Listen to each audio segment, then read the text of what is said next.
Hallelujah. धन्यवाद। Hallelujah. सियोन देश हमारा है देश, रहते हैं हम परदेश, जाएंगे हम अपने देश। सियोन देश हमारा है देश, रहते हैं हम परदेश, जाएंगे हम अपने देश। Hallelujah hallelujah hallelujah hallelujah hallelujah hallelujah hallelujah hallelujah. धन्यवाद प्रभु। हालेलुया।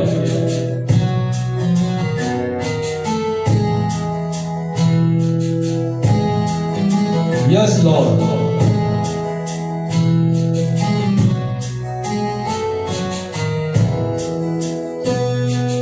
मन ना लगाए यहाँ, जाना है हमको वहाँ। मन ना लगाए यहाँ, जाना है हमको वहाँ। यहाँ के सुखों का अंत होगा, यहाँ के सुखों का अंत होगा, वहाँ के सुखों का अंत न होगा, वहाँ के सुखों का अंत न होगा। सियोन देश हमारा है देश, रहते हैं हम परदेश, जाएंगे हम अपने देश। Hallelujah hallelujah hallelujah hallelujah hallelujah hallelujah hallelujah hallelujah. न तो दिन को धूप से और न रात को चांदनी से तेरी कुछ हानि होगी। यहोवा सारी विपत्ति से तेरी रक्षा करेगा।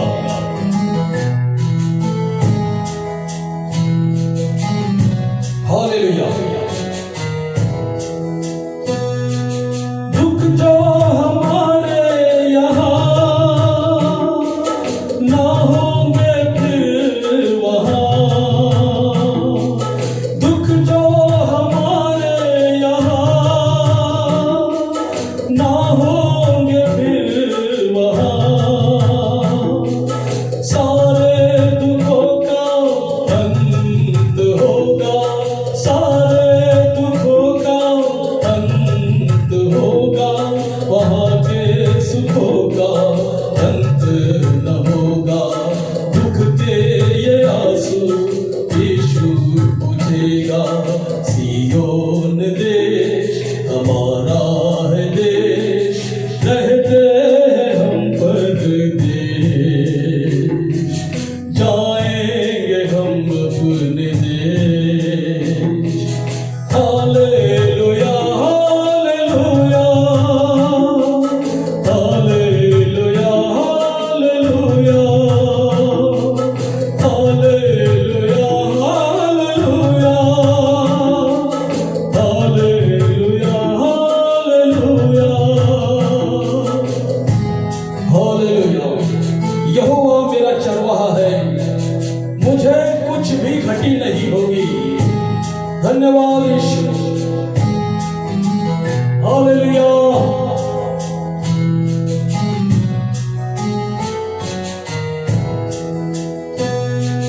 आएगा यीशु यहाँ, ले जाएगा हमको वहाँ।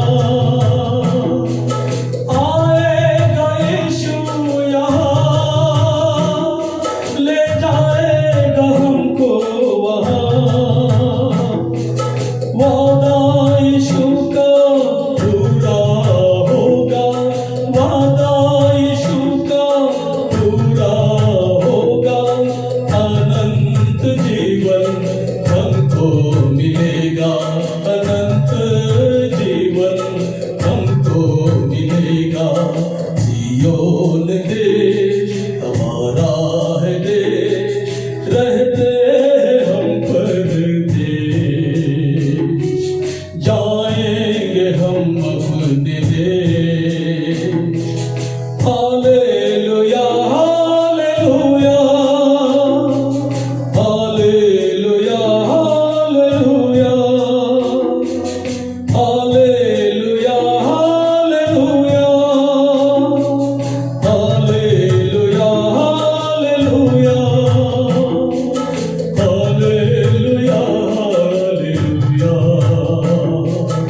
प्रभु यीशु मसीह के मधुर नाम में मेरे सभी बहुमूल्य मसीही भाई बहनों, आप सभी को आपका भाई पास्टर जगन शिंदे का प्यार भरा नमस्कार और सभी को जय मसीह की।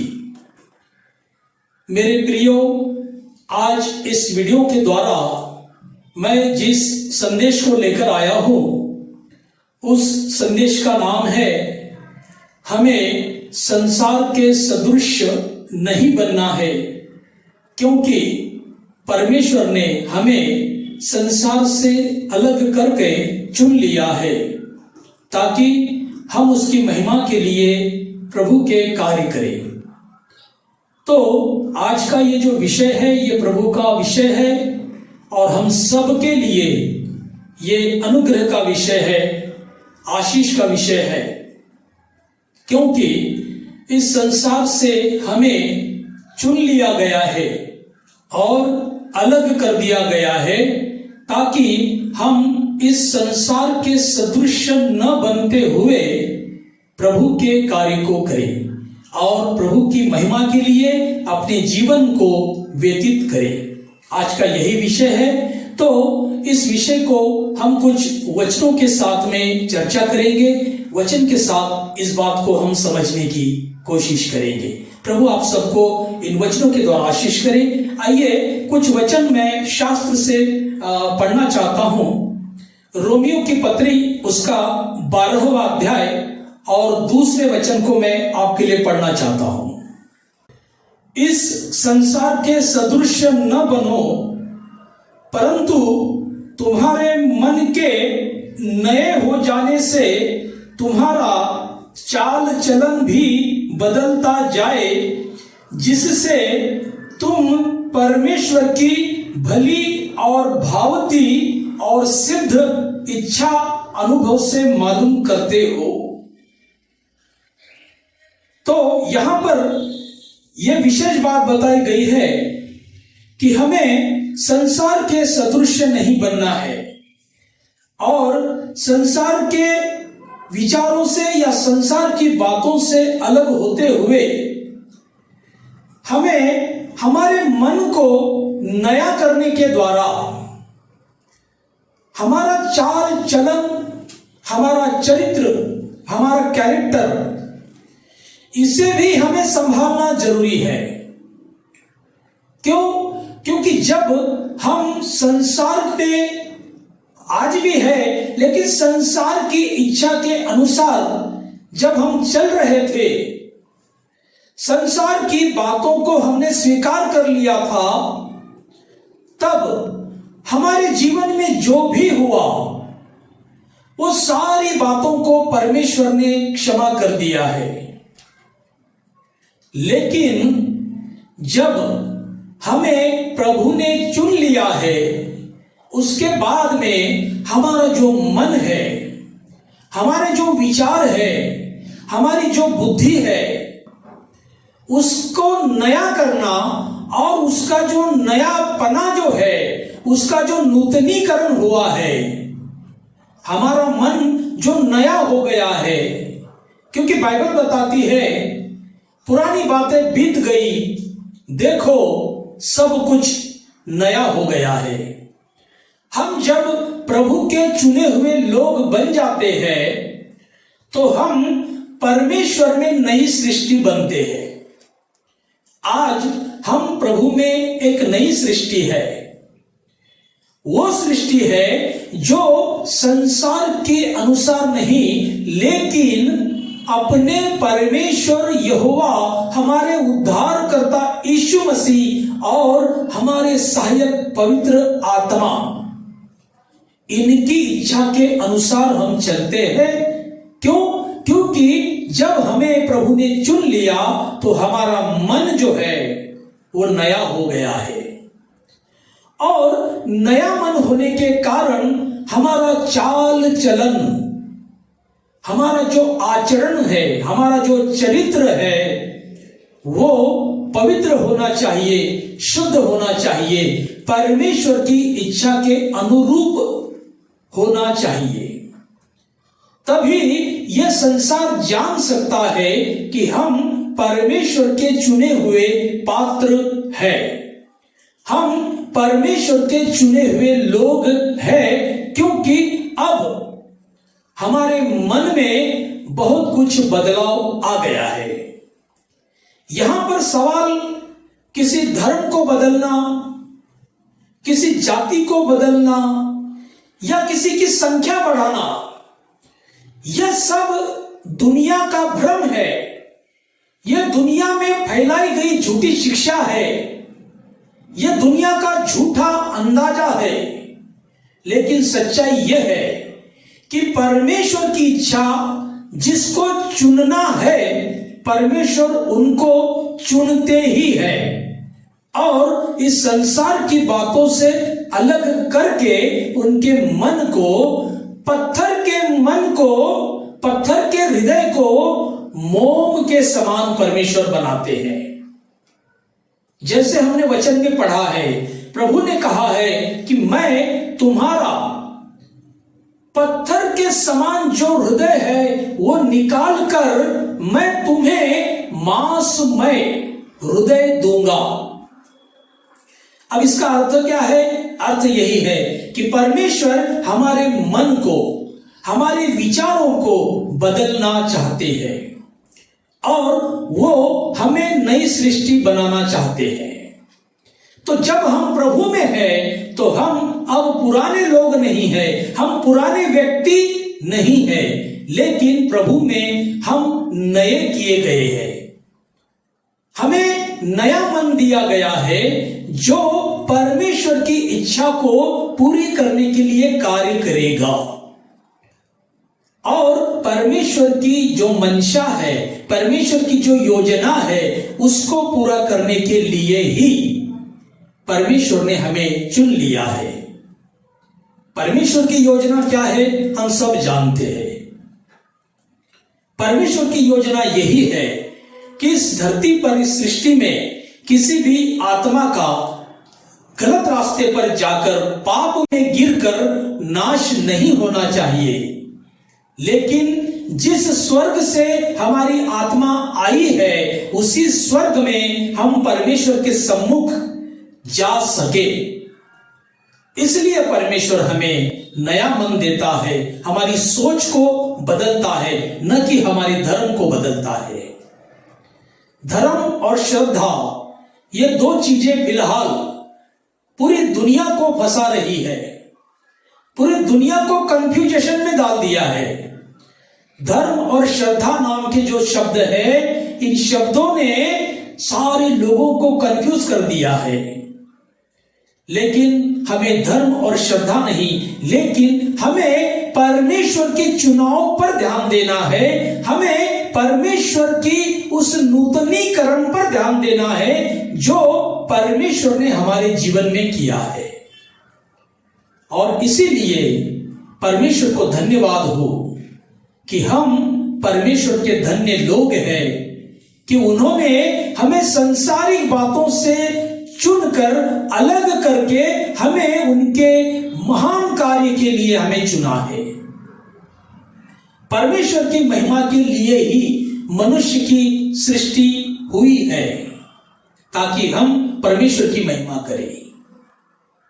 तो आइए मैं कुछ रेफरेंस और आपके लिए पढ़ना चाहता हूं। 2 कुरिन्थी उसका 6 अध्याय और 17 वचन में आपके लिए पढ़ना चाहता हूं।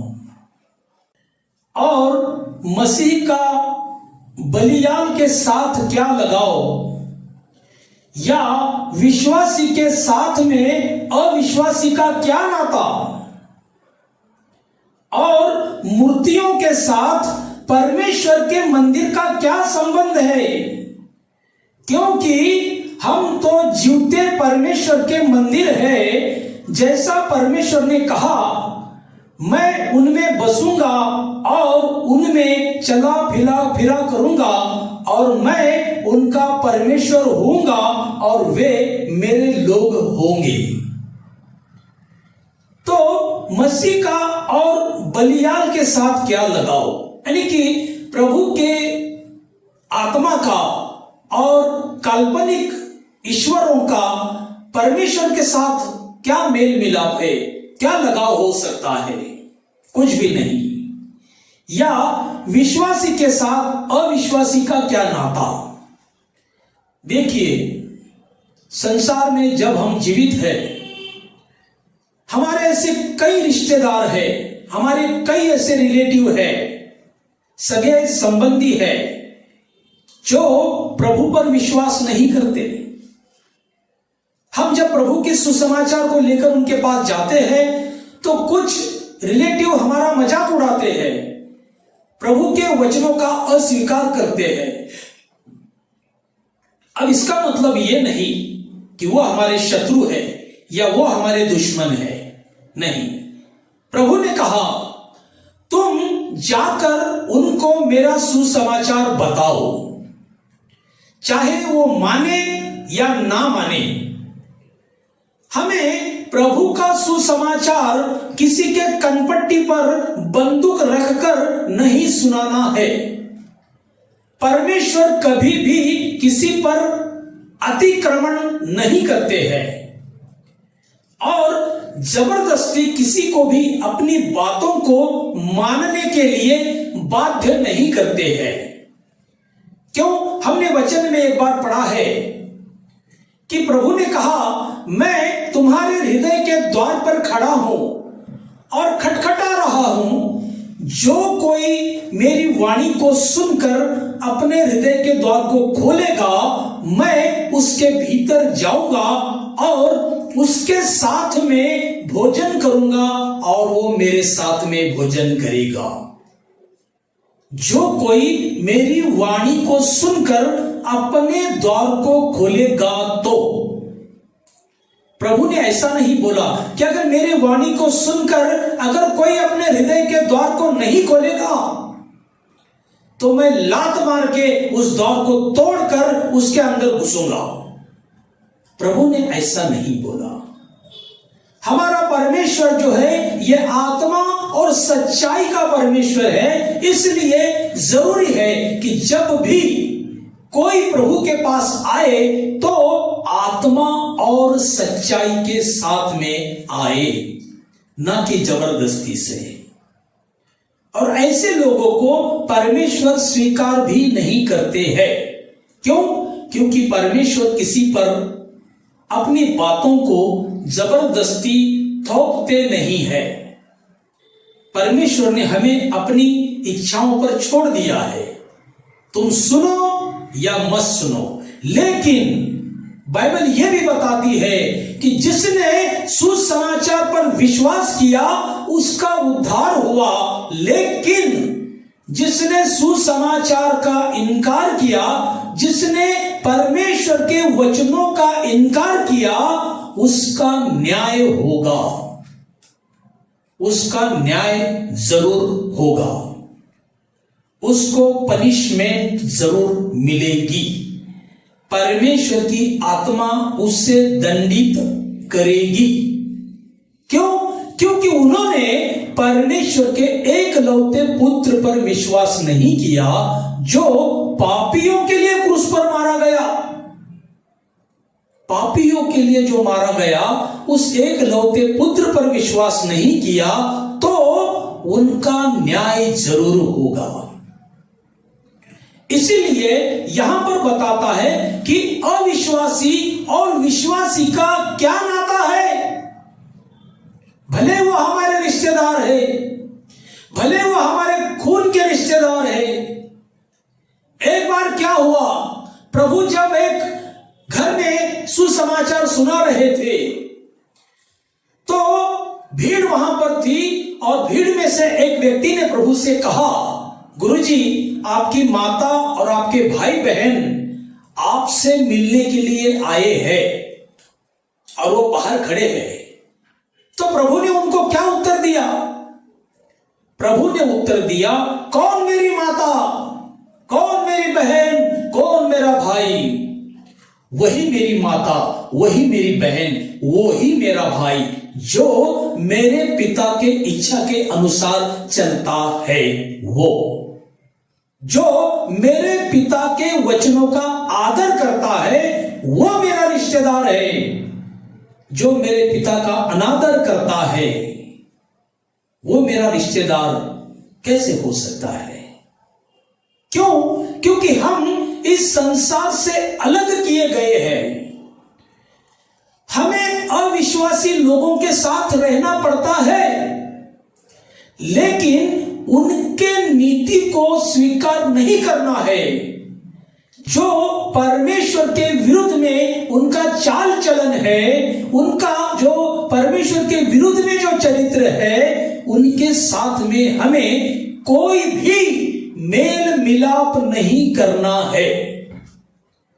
क्योंकि बाइबल क्लियर बताती है विश्वासी और अविश्वासी का क्या नाता है। What is the relation between the believer and unbeliever?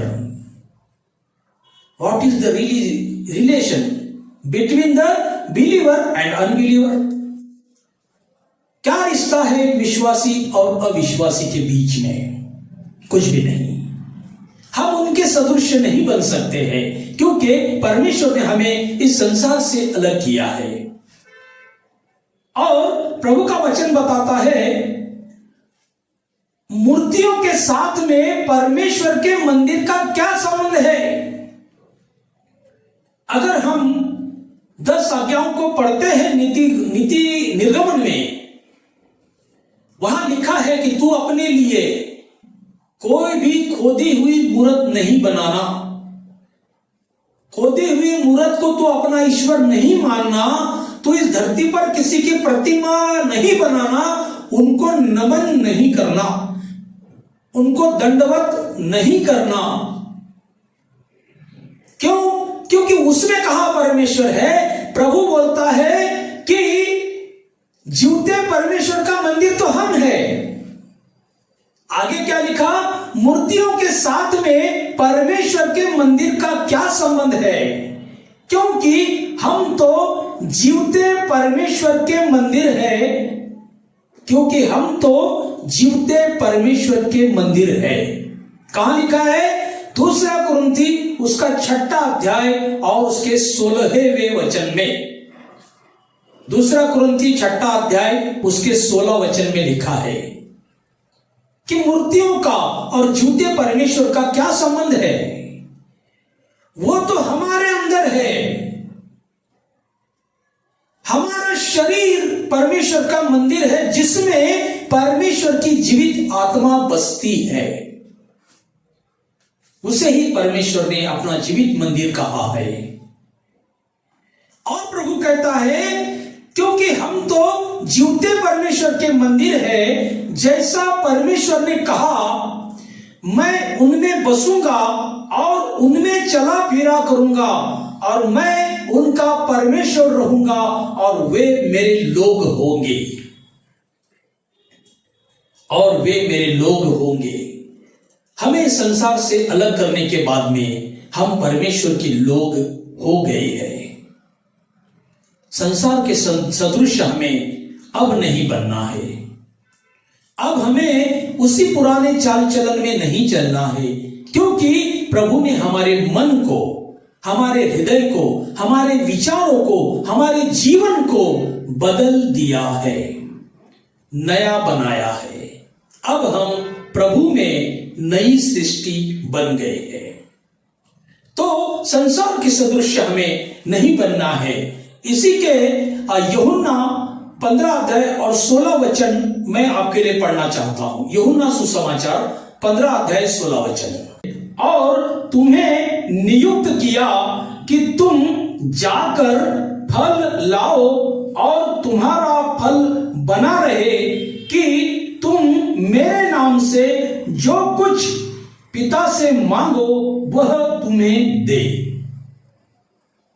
देखिए, प्रभु ने कहा तुमने मुझे नहीं चुना है, लेकिन मैंने तुम्हें चुना है।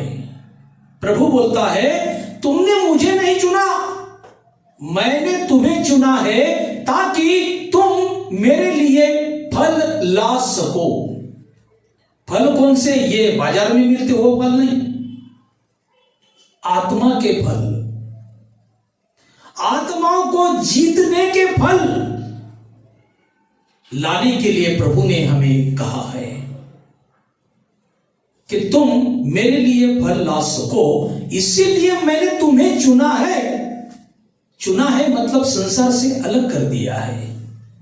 संसार से मतलब धरती से नहीं, संसारिक लोगों के चरित्र से, संसारिक लोगों के बातों से, संसारिक लोगों के चाल चलन से, संसारिक लोगों की जो गलत धारणाएं हैं उससे परमेश्वर ने हमें अलग किया है और चुन लिया है, ताकि हम परमेश्वर के लिए फल ला सके। इसीलिए हम संसार से अलग किए गए हैं। अगर आज भी हम संसार के सदृश रहेंगे, आज भी अगर हम संसार की चाल को, संसार के चाल चलन को, उसी के रीति रिवाजों को मान कर चलेंगे, तो हमारा चुनाव, जो प्रभु ने हमें चुना है, वो चुनाव व्यर्थ हो सकता है। प्रभु को धन्यवाद हो कि हम परमेश्वर के चुने हुए उसके पवित्र लोग हैं और परमेश्वर के जीवते मंदिर है, और परमेश्वर हमारे मध्य में चलते हैं, फिरते हैं, वास करते हैं। क्यों? क्योंकि हम ही परमेश्वर के जीवते मंदिर है। और इसीलिए प्रभु ने कहा कि तुम इस संसार के सदृश ना बने।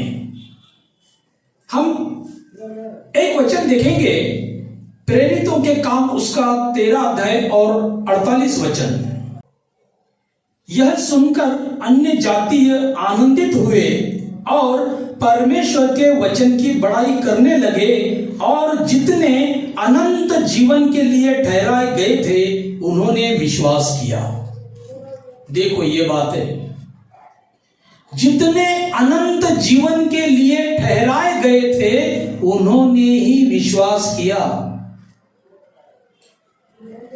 हम ऐसा सोचते हैं कि हमने विश्वास किया, इसका मतलब हमने प्रभु पर कोई एहसान किया। नहीं नहीं, हमें प्रभु ने इसलिए चुना है क्योंकि हमको परमेश्वर ने अनंत जीवन के लिए चुना है।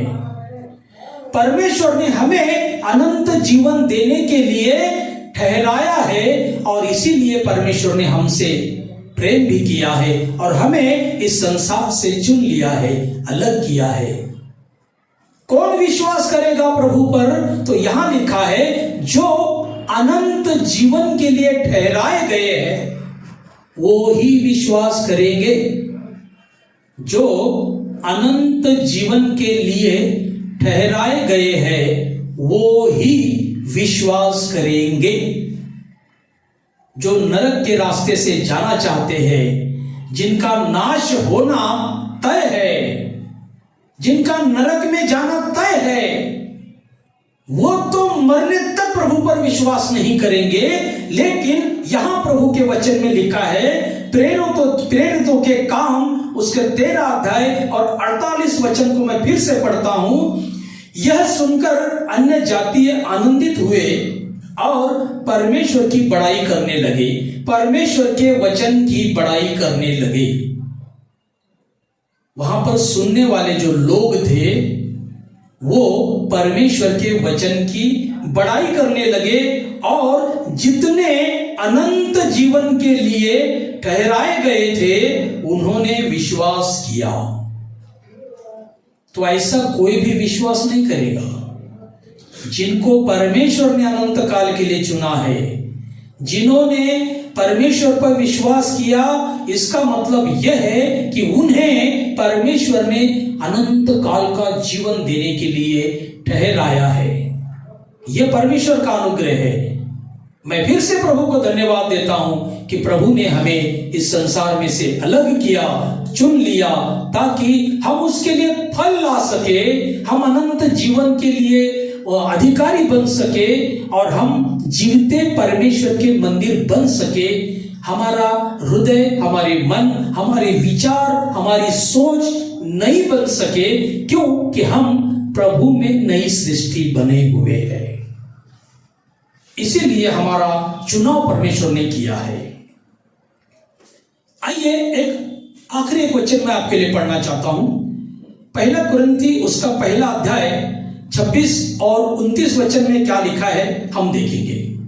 हे भाइयों, अपने बुलाए जाने को तो सोचो कि न शरीर के अनुसार बहुत ज्ञानवान और न बहुत सामर्थी और न बहुत कुलीन बुलाए गए, परंतु परमेश्वर ने जगत के मूर्खों को चुन लिया है कि ज्ञानवानों को लज्जित करे।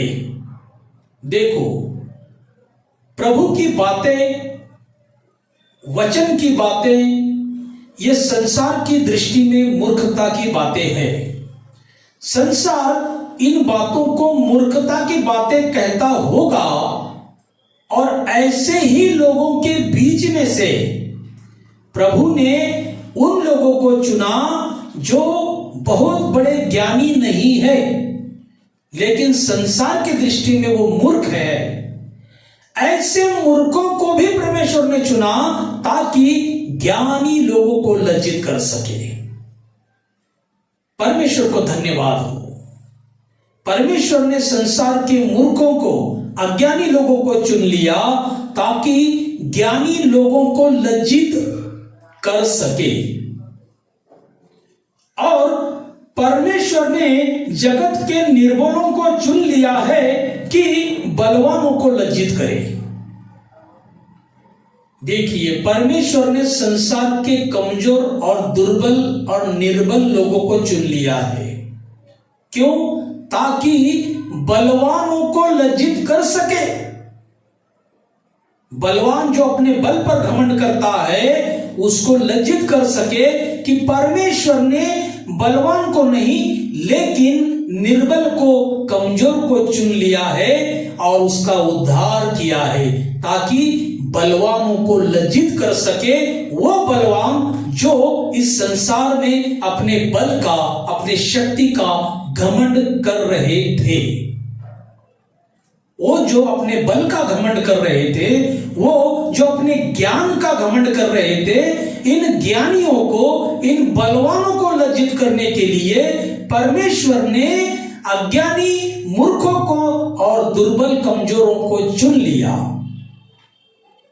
ज्ञानी और बलवानों को लज्जित करने के लिए परमेश्वर ने मूर्खों को और कमजोरों को, निर्बलों को चुन लिया। तो अगर हम कमजोर हैं, प्रभु को धन्यवाद हो, प्रभु हमारे साथ में है। और आगे लिखा है, परमेश्वर ने जगत के नीचों और तुच्छों को वरन जो भी नहीं उनको भी चुन लिया कि उन्हें जो है व्यर्थ ठहराए। और परमेश्वर ने जगत के नीचों और तुच्छों को वरन जो है भी नहीं उनको भी चुन लिया कि उन्हें जो है व्यर्थ ठहराए। जो अपने आप को बहुत ऊंचे समझते हैं, औरों से अपने आप को बहुत बड़े समझते हैं, बहुत पवित्र समझते हैं, बहुत धार्मिक समझते हैं, ऐसे लोगों के सामने परमेश्वर ने नीच, जिनको संसार गिरा हुआ समझता है, तुच्छ, जिन्हें परमेश्वर गिरा हुआ समझता है, तुच्छ समझता है, ऐसे ही गिरे हुए, नीचे और तुच्छ लोगों को परमेश्वर ने चुन लिया ताकि जो अपने आप को ऊंचे और बहुत बड़े समझते हैं, पवित्र समझते हैं, उनको लज्जित कर सके। झूठी पवित्रता, झूठी धार्मिकता, झूठा दिखावा, इस पर परमेश्वर कभी भी सहायता नहीं करता है। ऐसी बातों को परमेश्वर कभी भी पसंद नहीं करते हैं। झूठी धार्मिकता, झूठा दिखावा, झूठी पवित्रता, इसको परमेश्वर कभी भी पसंद नहीं करते हैं। इसीलिए चाहे वो तुच्छ हो या नीचा हो, परमेश्वर उसको चुन लेते हैं। यह परमेश्वर की बहुत बड़ी करुणा है इस संसार के ऊपर। इसीलिए परमेश्वर को धन्यवाद हो कि संसार में प्रभु ने हमें चुन लिया ताकि कोई प्राणी अपने आप पर घमंड ना कर सके। बलवान ये ना कह सके कि मैं अपने बल के कारण चुना गया हूं। बुद्धिमान ये ना कह सके कि मैं अपने बुद्धि के कारण चुन लिया गया हूं। उच्च और बड़ा धार्मिक ये ना कह सके कि मैं अपनी झूठी धार्मिकता के कारण चुन लिया गया हूं। लेकिन इनको सबको लज्जित करने के लिए और इनके घमंड को तोड़ने के लिए परमेश्वर ने ऐसा चुनाव किया है, ताकि कोई भी प्राणी अपने आप पर घमंड न कर सके। यह प्रभु का अनुग्रह है, यह प्रभु की कृपा है। इसीलिए मेरे प्रियो, परमेश्वर ने जो हमें चुन लिया है, हम उसका आदर करें। जिस कामों के लिए प्रभु ने हमें चुन लिया है, उन कामों को हम करें। जिस परमेश्वर ने हमें चुन लिया है, उस परमेश्वर की ही प्रशंसा करें, उस परमेश्वर की तारीफ करें, उसकी महिमा करें, उसको धन्यवाद देते रहे। यही परमेश्वर चाहते हैं। हमारे चुनाव में प्रभु ने कहा है, जो हमें चुन लिया है और हमें उसका जीवित मंदिर कहा है, तो यह जीवित मंदिर पवित्र रहना चाहिए, न कि संसार के समान सारी गलत चीजों को भर के रखे, लेकिन परमेश्वर के इस मंदिर को पवित्र रखे, अच्छा रखे। यह हमारे मसीह लोगों की, हमारे सब प्रभु के लोगों की जिम्मेदारी है। और ऐसे ही कामों से प्रभु प्रसन्न होते हैं। प्रभु को धन्यवाद हो इस महान संदेश के लिए, इस महान प्रगटीकरण के लिए। मैं विश्वास करता हूं इन वचनों के द्वारा प्रभु आप सभी के जीवन में आशीष को भेजेंगे। प्रभु आप सभी के जीवन में एक नया प्रगटीकरण को भेजेंगे। प्रभु इस संदेश के द्वारा आप सभी को आशीषित करे। God bless all of you. प्रभु आप सभी के साथ रहे। आमीन, आमीन, आमीन।